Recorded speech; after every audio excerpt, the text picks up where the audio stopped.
don't know if you heard Kelly. Kelly played Laura on Family Matters. I definitely know her. Absolutely. And that was Kelly that was on and said, y'all made that movie Think Like a Man after me. Mm-hmm. Why you say that? You would have to ask her, but she says that I'm just a dude and I think like a man. I do. I grew up with 8 brothers, so. I grew up with 6 sisters. Oh. Did you? Yes. So you got me by 2. Wow. How did that impact the way that you feel about women? Well, look, 4 of them are older than me. Okay, and so so of course, my whole life is about respecting women. My whole approach, I always tell people ever since I was 18 years old, my passion has always been to help people. I just didn't really understand it until I got into my 40s that this was my gift. My gift was to uplift. My gift was to provide a talent that God gave me and share it. And I always tell people, if I give you an idea and you make $1 million with that idea, I'm fine with that, because that was an idea I was not going to use to make no money on, because it wasn't part of my gift process. Wow. And when they came to you with the idea of executive producing it, what was your first thought? Well, I think my first thought was anything. I'm a Black person. These opportunities are rare, and don't be nervous. Don't be afraid to look at the opportunity. When I look at my whole life, whether, with college, my degree is in mathematics. I worked at YM. I'm one of the first people as a comedian to perform on cruise ships, Norwegian Cruise Lines and Royal Caribbean Cruise Lines. A sitcom writer, Steve Harvey and I, when I started managing him in 2000. Daytime Talk, which was launched in 2012. It was said that Katie Couric, Jeff Prose, all these people were supposed to beat us because daytime was not ready for a Black man. And so that was a lie. When we did Think Like a Man, we weren't supposed to be #1 at the box office. We did it twice. Family Feud, when we took over that, it was 1.5 in the ratings. It was supposed to be, usually when you give an opportunity to a Black person, usually they've looked everywhere else and failed, and they look at you now, okay? And we turned to show that the ratings of 1.5 after the first season, the ratings soared to 2.4, and now it's the highest rated game show in television today. And some cities plays it back to back to back to back, 2-hour blocks, and it penetrates 100% of the country. And then when you think like the book, Think Like a Man, Act Like a Lady, that book sold 3 million copies worldwide, generated over $60 million in book sales. It was translated in 30 languages. Wow. So that was a no-brainer for you. No, there's nothing's no-brainer. I think that a lot of times we think there's, the interesting thing about it, because we are not engaged in the process at such an early age. If you go to corporate opportunities, you see they'll bring their kids in. You go to sets, you see their kids show up, and so basically the kid feels like this is part of the process, and so we don't do that. We can't bring our kids if we're a forklift driver. We can't bring our kids, if we're doing manual labor and things like that. That's why it's important that we ascend beyond manual labor and start using brain labor. And then that makes a difference on how your kids approach what they can do in life. Absolutely. So let me this is story time with Courtney Rushion. In 2012, I'm in Chicago, and I go to a taping of the Steve Harvey Show. Right. And I tell my wife, I said, you see that guy walking out with that suit on right there? I said, I don't know who he is, but I guarantee you he's the most important person in here, not named Steve Harvey. And she says, why you say that? He ain't saying nothing. He just standing on the wall. And I said, pay attention during breaks. And then she said, you know what? Every time during breaks, Steve keeps walking to him, asking him what he thinks. And he's watching the camera. I said, he's important. I got home that night and I Googled who's behind Steve Harvey.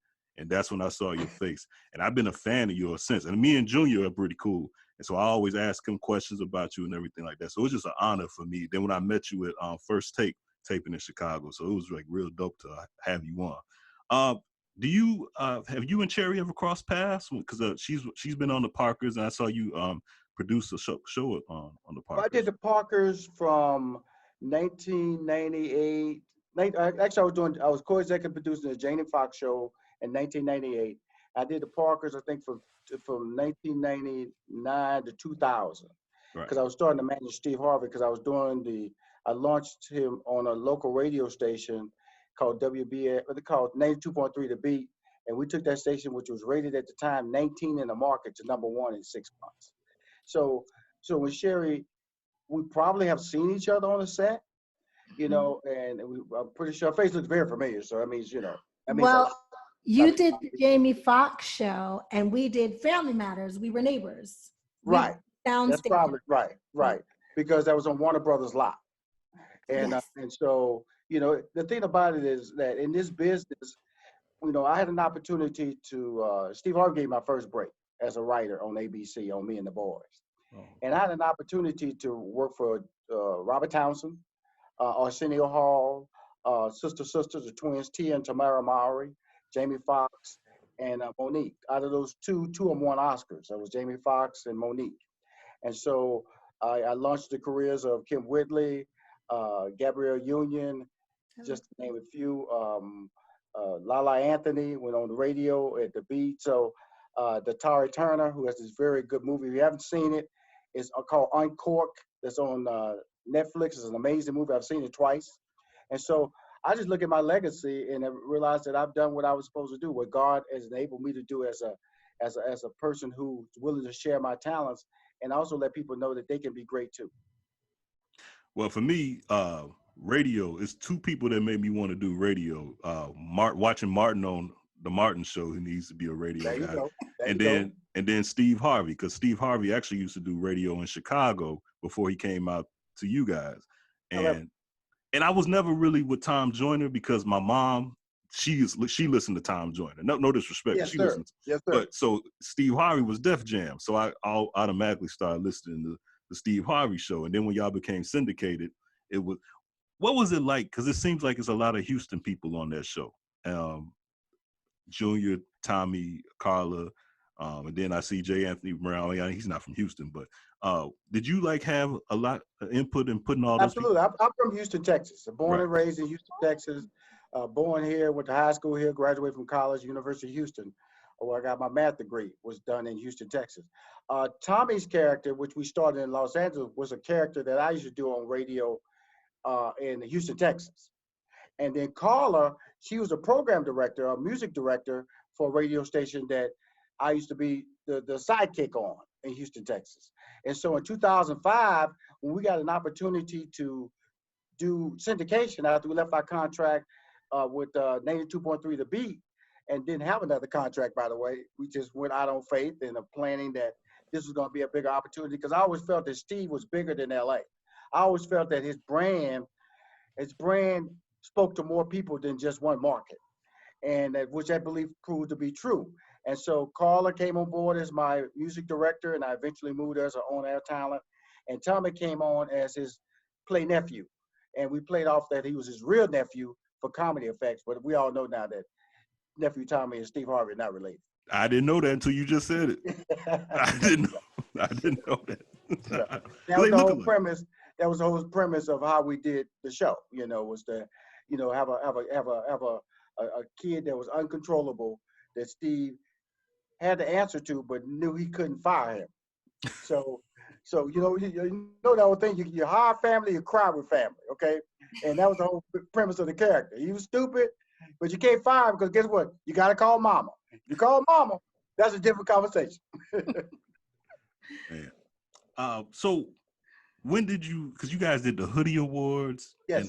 And you guys were on top, and then he had the opportunity to go to LA for do the show, and then that's when you stopped managing them, right? Well, I stopped managing Steve Harvey in 2016 because of the fact that I wanted to define my legacy. I looked up and realized that Steve Harvey had a career. Mm-hmm. I didn't. I built a brand where he was a host of Miss Universe. He was hosting a Little Big Shots. He had a talk show, a syndicated radio show. He had Family Feud syndicated, Family Feud celebrity version, Showtime at the Apollo. and Rushion McDonald was sitting back there collecting one check. And so I felt that I wanted to talk about some things. And that's why, and believe me, when I left my relationship with Steve Harvey, I didn't really have a plan. I just knew that I had to make a plan and figure this out. And so I left with a lot of celebrity status tied to him, but it was not tied to me. And so my platform of Money Making Conversations, which is about entrepreneurship and entertainment, allows me to grow my brand, and has allowed me to grow my brand, and also to establish the voice of who I am and what I actually represent as knowledge and information that I give away for free on my podcast and on my YouTube channel to individuals. And I just been amazed at the amount of celebrities and people I don't know and did know and do know have done my show and are continually doing the show. It's pretty crazy. Can you tell people how to find your show, just in case they? Oh, absolutely. You know, if you got a YouTube, I think everybody has YouTube. Just type in Money Making Conversations with an S, and it'll pop up. I have 31,000. I started my YouTube channel in January. I currently have 31,000 subscribers on my YouTube channel. I have my social media. I have almost 800,000 Facebook followers at Rushion McDonald. I have a fan club with almost 90,000. Well, it's over 90,000 fan club followers. I have a newsletter that goes out every Friday morning at 9 a.m. And then I also have moneymakingconversations.com, where you can listen to all the YouTube interviews that are tied to Money Making Conversations, as well as my podcast, which is tied to iHeartRadio. So there are a lot of, usually, if you just Google my name, a lot of activity pops up, and it's usually tied to success, because in doing your show, when the opportunity to do my show, I wanted to do your show because of the fact that I knew of my relationship with you. It's not necessarily that we sat down and we ate some chicken together. It's just that I knew of your relationship and I knew what you were trying to do. And so, you know, I can sit on my front porch and tell people and also share advice about, I'm just a regular guy, you know, that works very hard. I work very, very hard. And I get up every day at 4 a.m. to prepare for my success. And usually I go to bed about 11:30 midnight every night. And I'm comfortable with that schedule because I'm living my life. And I don't need sleep because I actually go to sleep to get up. And a lot of people don't understand when I say that, is that if you go to sleep with a plan to get up, then it's easy to get up. You won't hit the snooze button. Yep. But if you go to sleep and you don't know why you're getting up, then it's going to be a battle. Yeah. If you're getting up at a job you don't want, that's a battle. You getting up with dealing with kids you don't want to deal with, that's a battle. If you're sleeping in bed with somebody you don't want to be sleeping with, that's a battle. So I have removed all the battles out of my life. I don't have battles when I get up because I have goals in place. Now, am I happy when I get up? No, nobody's happy getting up at 4 o'clock in the morning. Nobody. But I have plans that I have to deal with, and I have success stories that I have to write. And that's my goals. I have questions for you. Money making conversations are conversations that I need to have because I got a kid who told me she's in medical school. So I need to make some more money. Absolutely.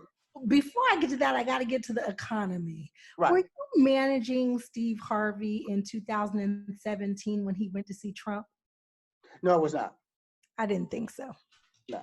I'm just going to leave it like that. So the economy, what is your take on the economy now? And if you were going to tell someone to invest in something, what would you tell them? Let's talk about the economy in general. Okay.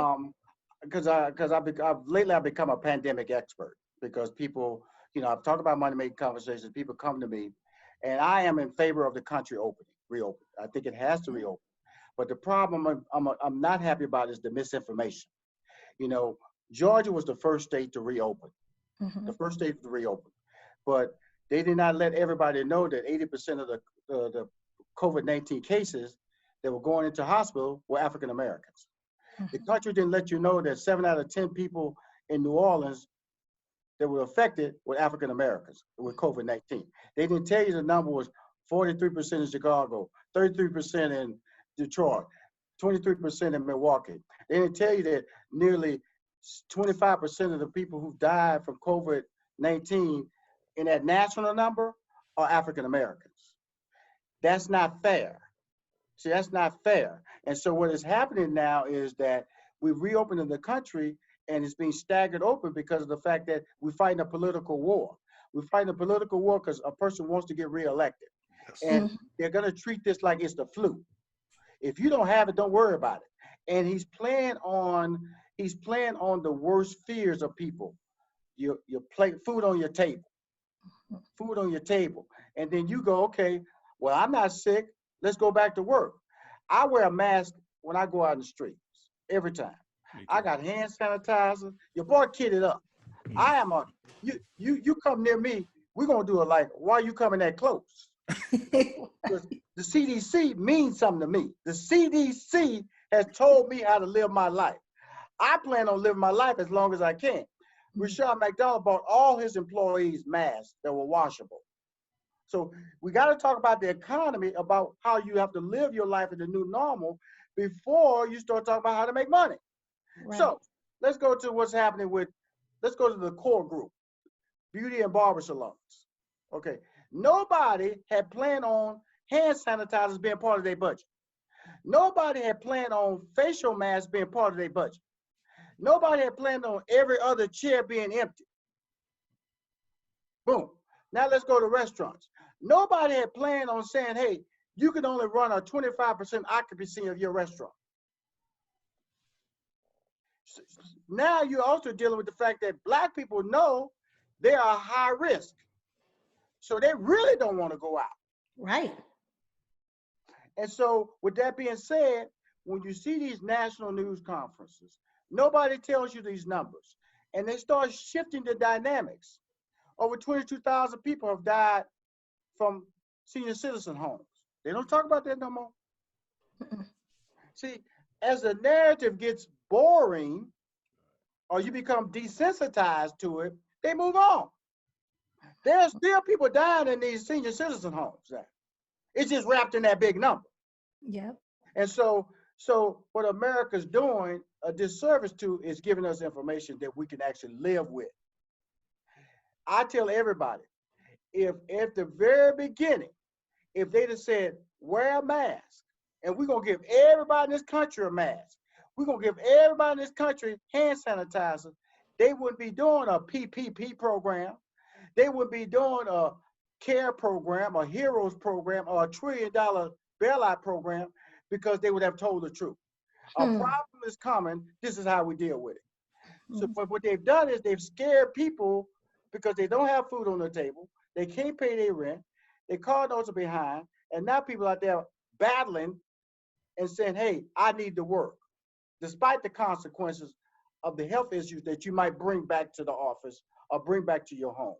That's what money-making conversations now is in today's society. It's a political conversation. And it's being played out every day in each state differently. Now, when you talk about the stimulus checks, right, as fast as they rolled out those stimulus checks, it kind of made me think that they could have gave us reparation a long time ago. Yeah. Well, yes and no. Okay? These checks were not for us. Okay, understand that now. These checks were not for us. These checks were the general public. Now, what makes me mad when I'm watching TV and then a reality star who happens to be Black has conned the government out of the $2 million PPP check. What? And he's used that check to buy rings, buy a house from Love and Hip Hop, one of the stars of Love and Hip Hop. Yeah. Got a $2 million check from the payroll protection program, and he's buying a house with it, paying child support payments, and buying diamond rings and watches. What am I doing wrong? Huh? What am I doing wrong? Because I didn't get no. Well, you didn't fill out the paperwork like he filled it out. See, that's true. You always know that. You don't know what people who do wrong move way faster than people do right. See, people do right trying to get the paperwork right. He just shoves the paper in and hit the lotto and then went stupid. That's why people in jail. People in jail are in jail because they move faster, or they think they move faster. So they think instead of depositing money in the bank, I'm gonna rob money out the bank and get it faster. Man, instead of buying drugs, I'm gonna sell drugs on the corner.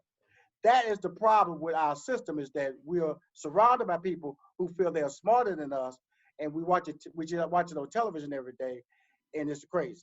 It really is a crazy society, and that's why I don't mind talking about it, because people need to hear the truth. And the truth is tied to numbers. You said he filled out his paperwork correctly. Yes, I'm over here like, I'm so stupid. I ain't even fill out no paperwork. What paperwork was I? Because you were being honest. You were worried about going to jail. You was worried about if I fill the paperwork wrong, they're going to come get me. He didn't have those concerns. And they're coming to get him anyway. $2 million. $2 million. I was just surprised when I looked and I saw a deposit was made in my bank account, and I was like, what did I do good? That's right. You did it right. But it was a small one, though, because my deposit was very small, too. I'm going to tell you something. I got my PPP check, and it was a blessing. But it hurt me to say I did all this work, and this is all I got. Yeah. And then I turned on the TV, and this fool got $2 million, and he's spending it on child support payments, diamond rings, and watches. I didn't even know anybody got $2 million, so I'm over here dumb and devastated right now. The interesting thing about it is that first round, a lot of big checks got paid out. See, and the second round, the average payout is $79,000. The average payout in the second round of the PPP program, PPP2, is $79,000. Understanding your boy is way below that $79,000. So I'm pulling that average down. I am definitely not pulling that average up. I didn't even know people got $79,000. I need to have a real money-making conversation with you. Yeah, you do. Yeah, you do. That's why my show's popular, Yes. I'm going to tell y'all something interesting here.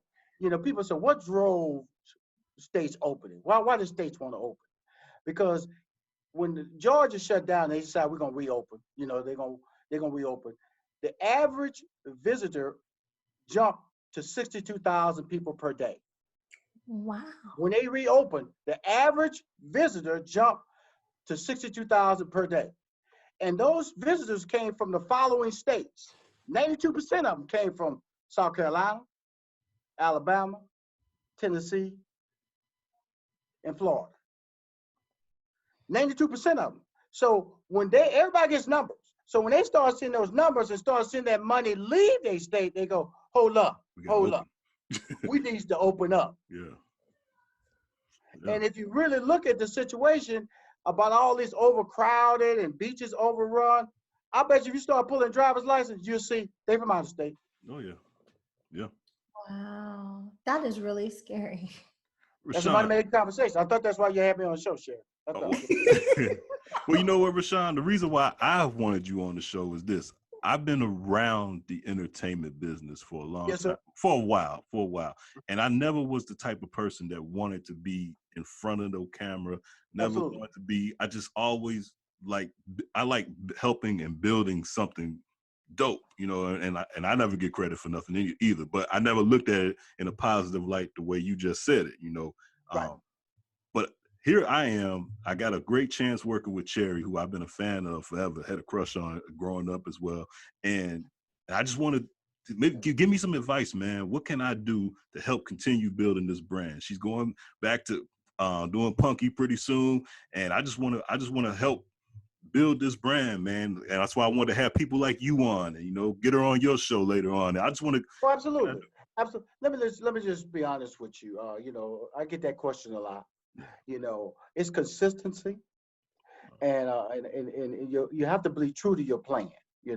First of all, you're a good-looking guy. Let's go and put your assets out there. Okay, you're a good-looking guy.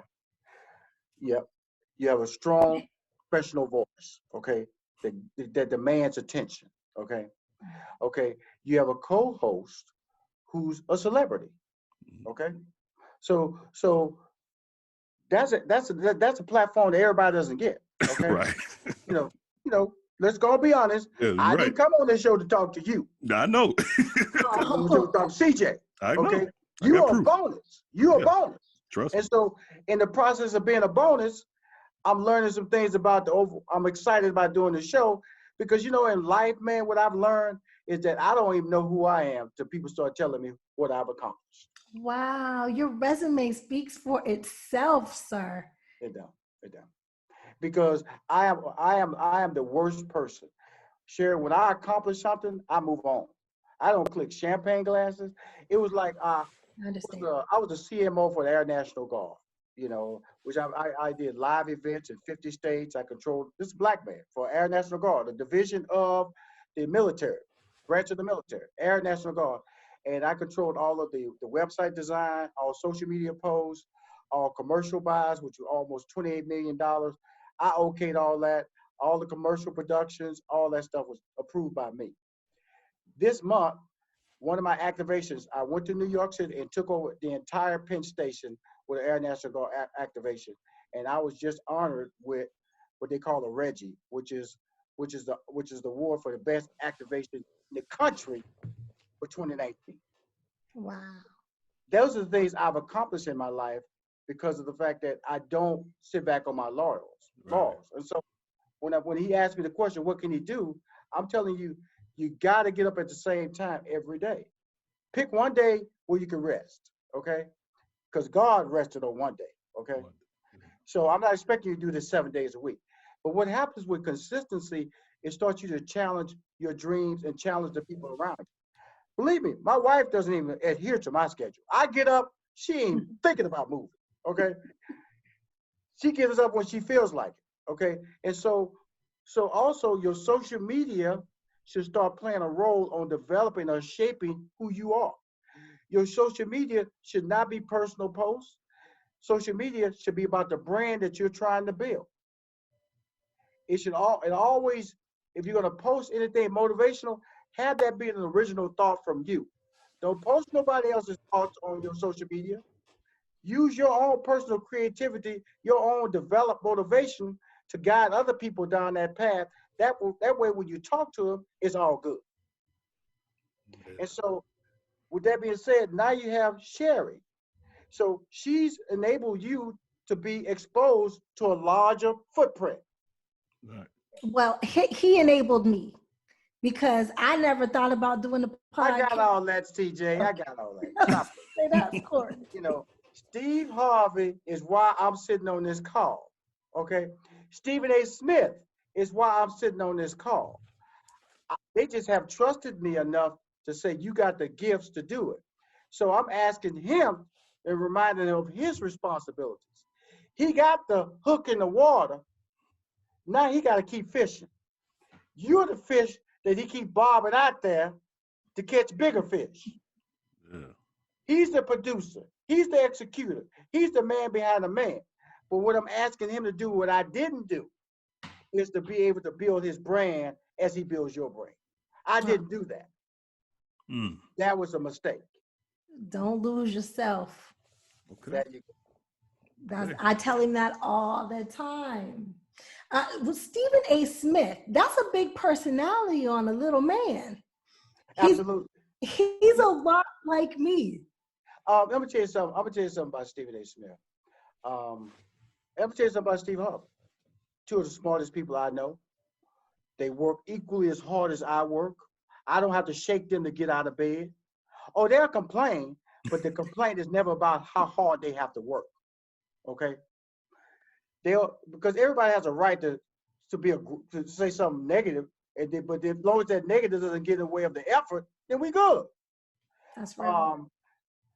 Stephen A. is the most engaged sports media talent on social media. He drops a video like a singer. 100,000 views, 300,000. I've never seen anything like that in my life. Right. I've never seen that.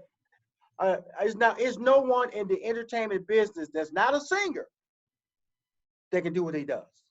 That's true. When it comes to social media, I've never seen anything like that. I feel fortunate that he trusts me.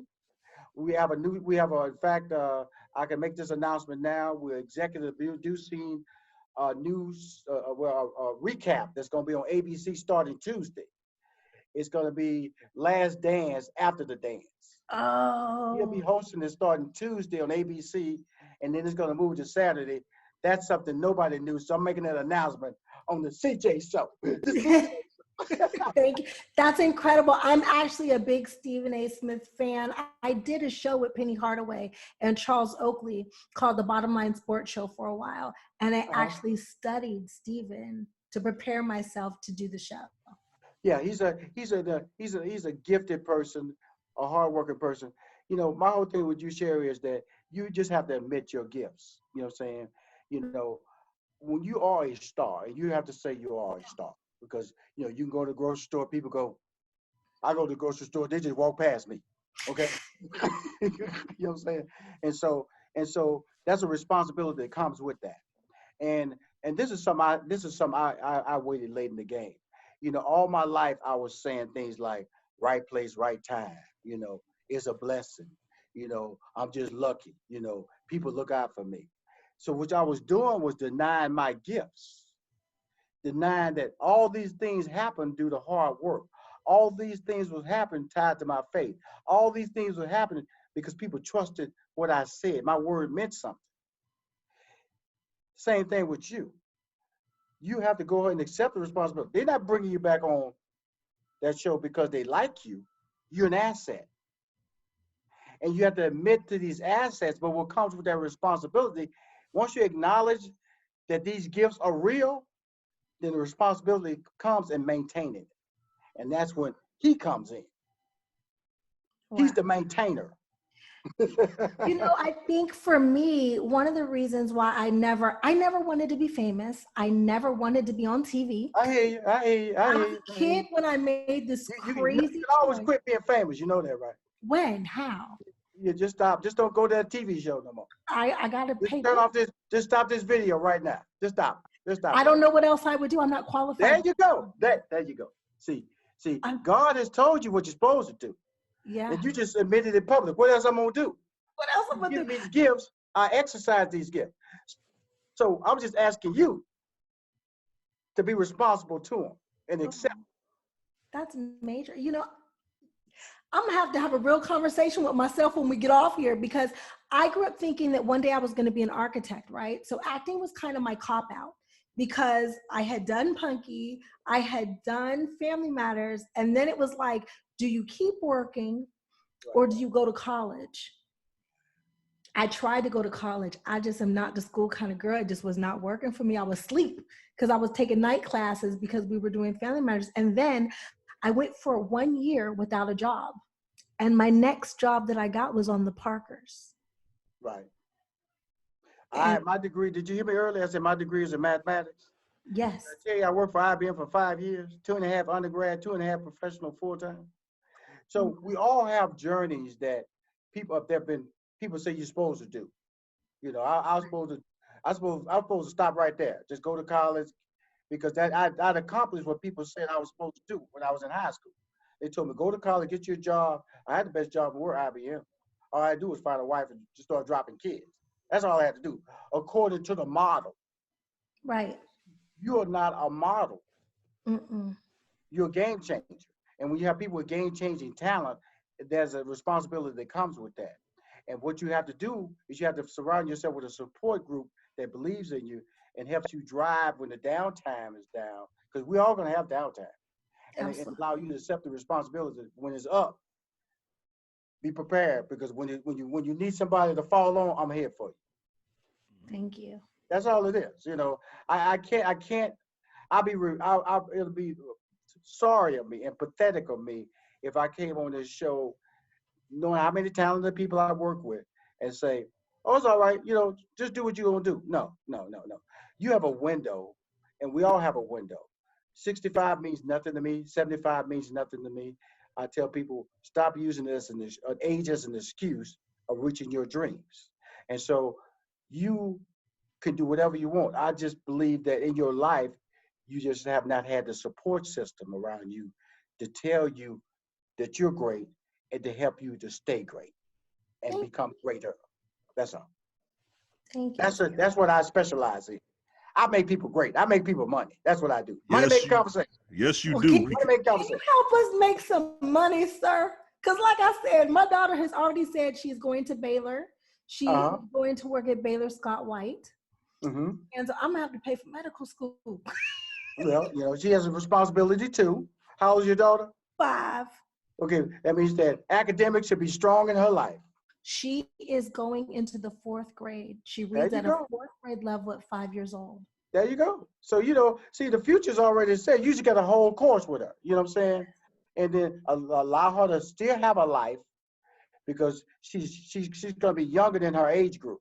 Okay. Yes. So you have to put the right support system around her. So as she ascends, as she gets older, that she doesn't feel out of place and she doesn't develop any complexes, mental issues, because of the fact that she's talking to people several years older than her. Yes, she is a black belt in Taekwondo. She's working on her second black belt, and she's in class with 10-year-olds, which is her peers when it comes to her age group in school. Right. You know, but they're so much more mature than her. They carry her and cover her like she's their baby. Right. Which is all good. Yes, I'm thankful. I'm thankful for the group of kids who have basically adopted her and taken her on. Absolutely, absolutely. And she's doing Taekwondo in case anybody gets too smart. She can kick them in the neck. Absolutely. You know, anything that makes me run from this conversation. Hey, you're in great shape, Rushion, but you cook desserts all day. And I've been on this quarantine with my wife and my mother-in-law, and they've been making these desserts, and I just hey, it's been 8 weeks in the house eating banana pudding, and how you do it, man? I'm gonna tell you something, man. The quarantine, because you know, I was when I stopped managing Steve Harvey in 2016, I was like 220 pounds. Okay. Now I weigh 185. I weigh 185. Wow. And so, and that lets you know that I wasn't happy with my life. I was just living my life. Okay. And so, and not say that anything that was happening to me was negative. It's just that, you know, when you just living day to day and be irresponsible about what you're supposed to do. Well, I got down to 195. And then during the quarantine, I got on the scale, I was at 200 because I had changed my eating habits. I was suddenly eating breakfast, I was eating lunch, and I was eating dinner. Yeah. And I don't eat like that. I'm a 2 meal a day guy. Suddenly I was eating 3 meals a day. And I was like, whoa, because I love eating. Now, if you follow me on my Facebook, you'll see some food. Yeah. And your boy eats. I remember it was 3 Sundays in a row, I was posting where I was eating these big bowls of ice cream. Just let everybody know this is what I do. You know, don't be mad at me. But I will answer your question. I drink a lot of water. Okay. I drink a tremendous amount of water. Now, Chick-fil-A has this incredible lemonade. Oh. Now, I will go in there and grab me some lemonade and drink it like it's water. Of course, you just drinking sugar then. Just drinking sugar. And so, but water is the reason I am able to maintain my physique, as they say, because I eat. But the pandemic fattened your boy up, and I had to cut one of those meals down. And so, because I was eating like 2 eggs for breakfast with a pan sausage and 3 slices of bacon, toast, and some grits. I'm from the South. Your boy eat grits, okay? Me too.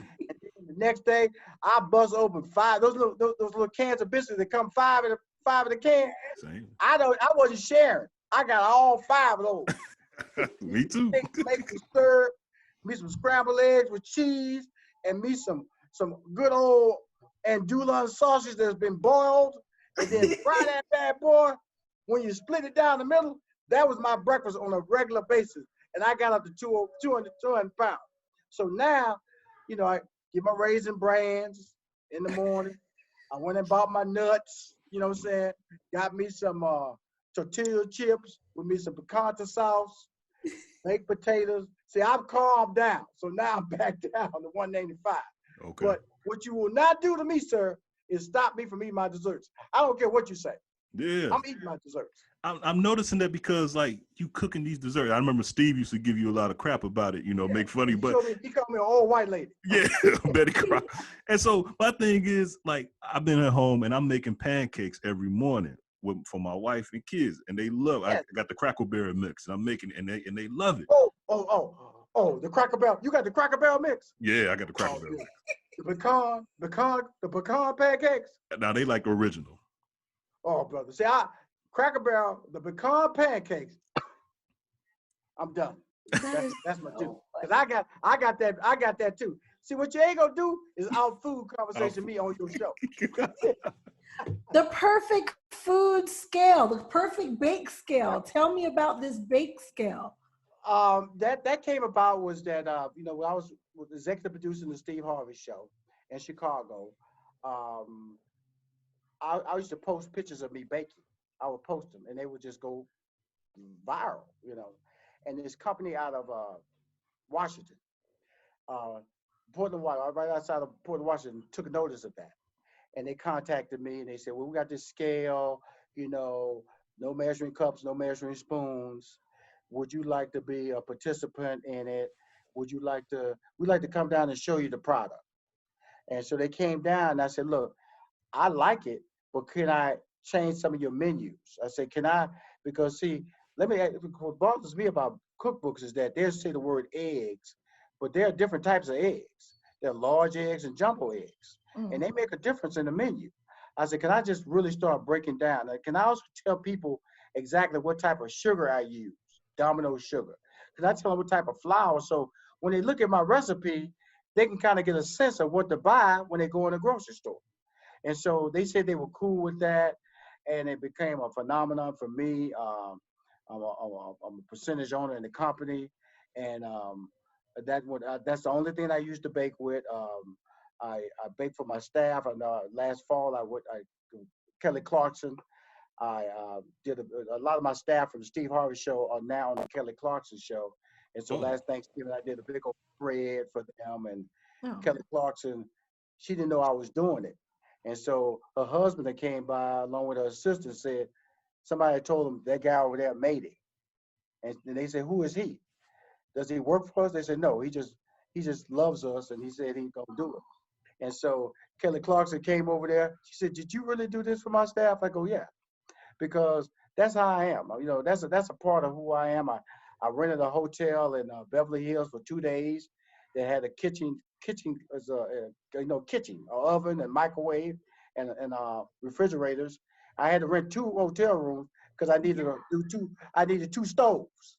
And so I was running in between connecting hotel rooms and made 3 turkeys, 18 desserts, sweet potatoes, baked potato salad, green pea and onion salad, cornbread, and amazing.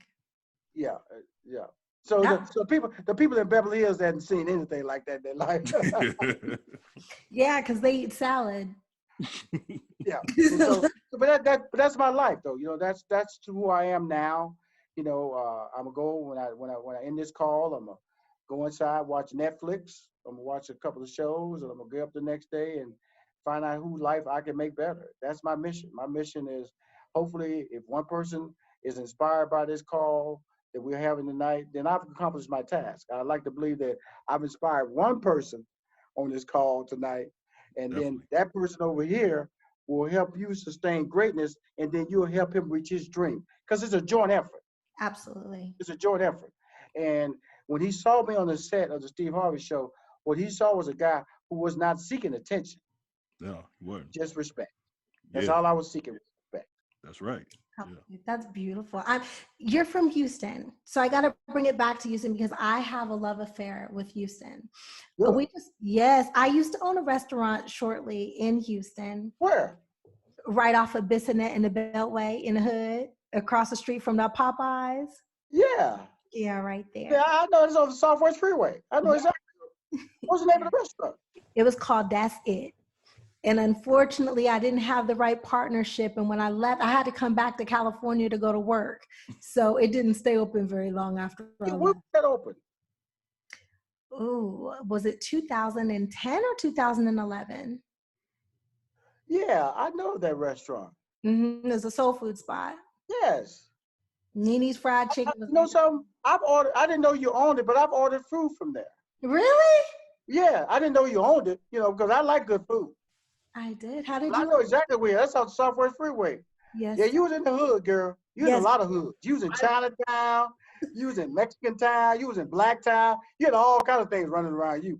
I was, and I loved it. I loved it. I loved the people, and I loved being there. So that's probably one of my dreams, to come back one day and do it again when I retire and I don't have to leave and go to work. But I wanted to ask you about Fifth Ward. The gentrification down there in Fifth Ward is something serious. Well, Fifth Ward is where I was born. I was born in a 2-bedroom shotgun house. Really? I would tell people, what's a shotgun? That means you open the front door, shoot the gun out the back door, don't hit nothing. Yeah. So, And so my father was a truck driver, third grade education. My mom, high school graduate, you know. And when I look at an area like that, because my house is still there. The house I was born in is still there, 3815 Bain Street. That's the house I was born in. And on the corner of Russell and Bain. And yes, they put a freeway at the end of the street. Mm-hmm. So that lets you know they don't put freeways up unless they try to bring somebody in or Right. get out fast. Right. So that means that the whole community changes. That means that taxes go up. People who are living there have to move out.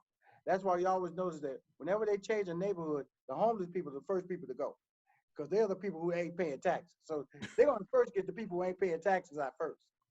Then they're gonna get the people who kind of paying taxes. They're gonna get them out next, and then they're gonna move into people who can't pay taxes. And then you go, where do those people go? Nobody knows.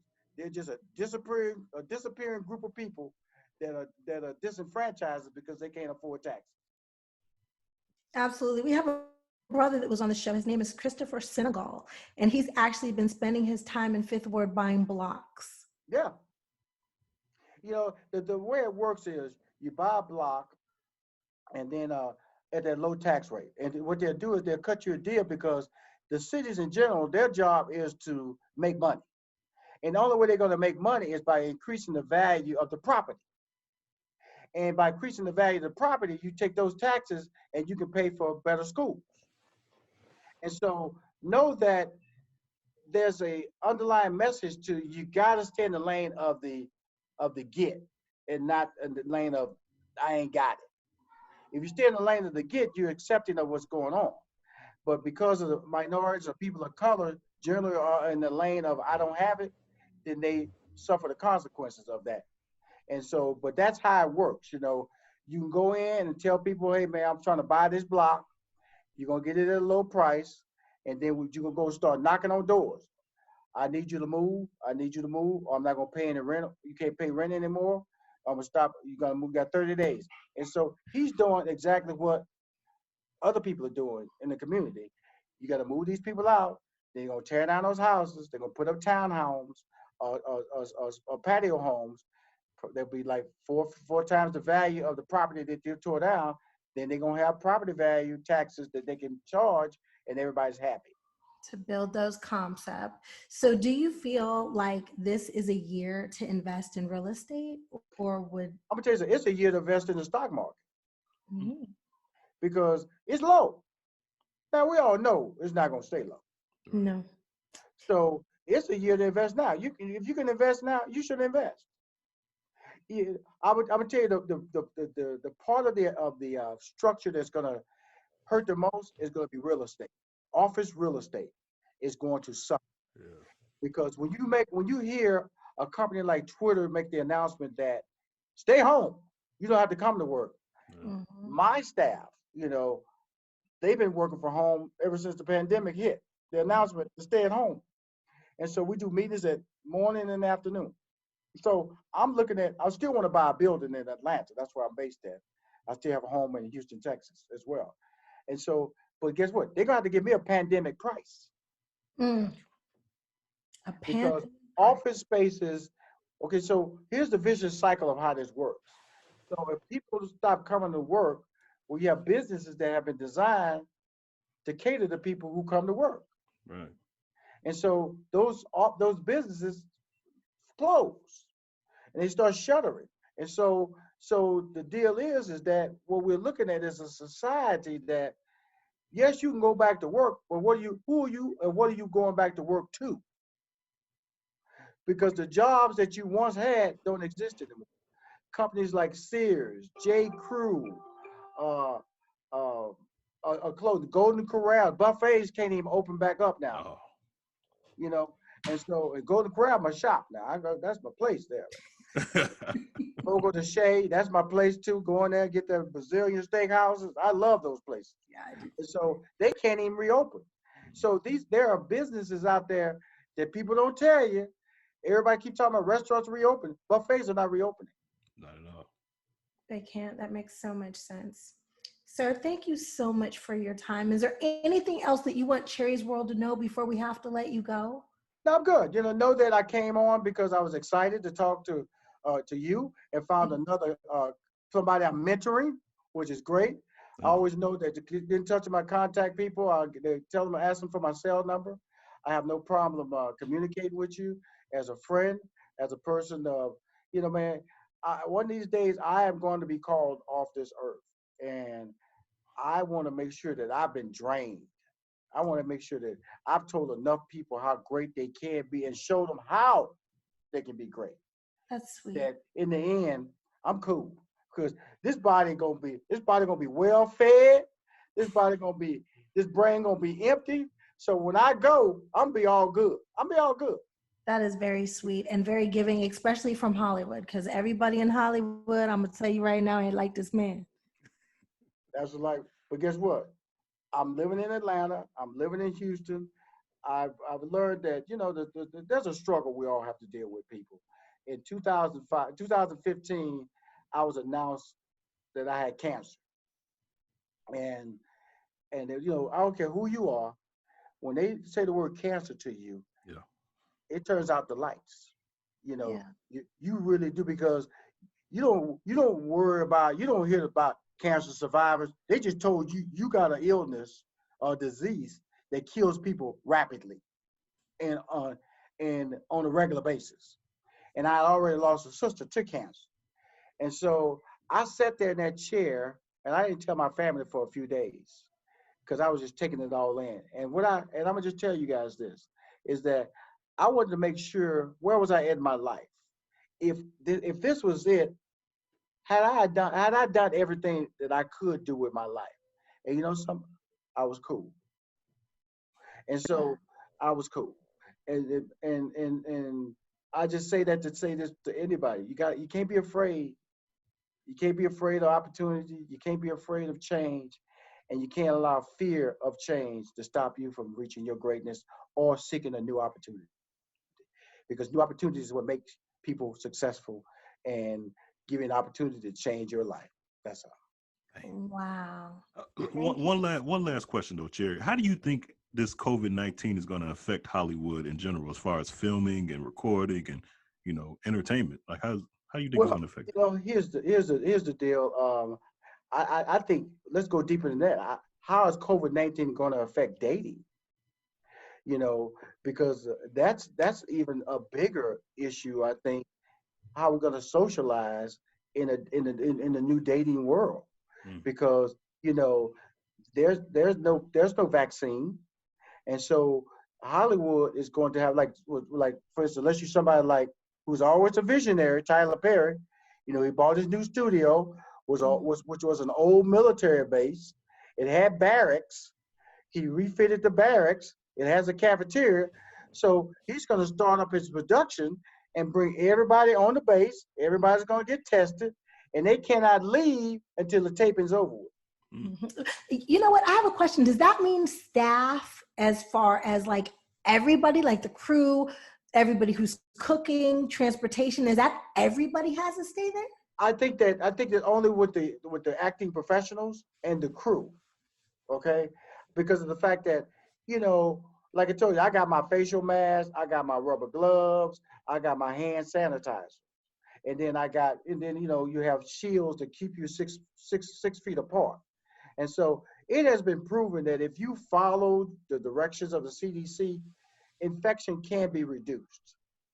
And so I just know a person like Tyler Perry has a clear understanding that everybody who comes on the set is probably going to sign a release form. Mm-hmm. Because the biggest problem in Hollywood is not Hollywood starting back up. It's companies that want to insure them. Mm-hmm, absolutely. We've been pushed back too. And one of the calls that we got from producers from Soleil and I is, do you have passports?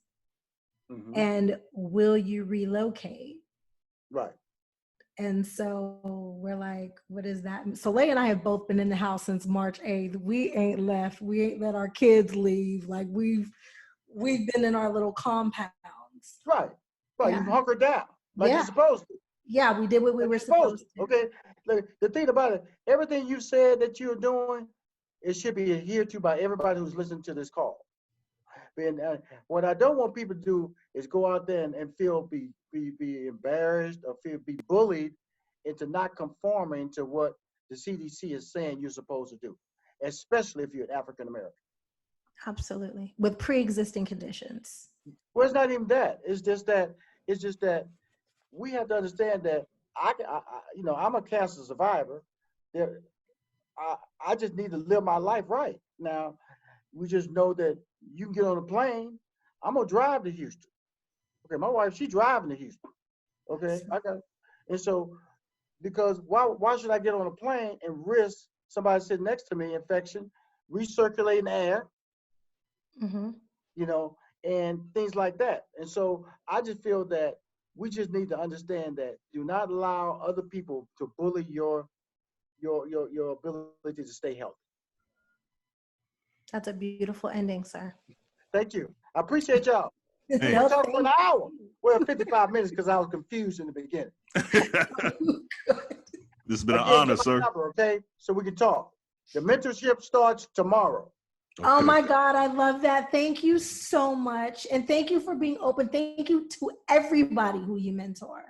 I appreciate y'all. Stay healthy and stay safe. Hey, please like and subscribe to my YouTube channel. It is the official Cherie Johnson. That way you never miss one of our Cherie's World podcasts.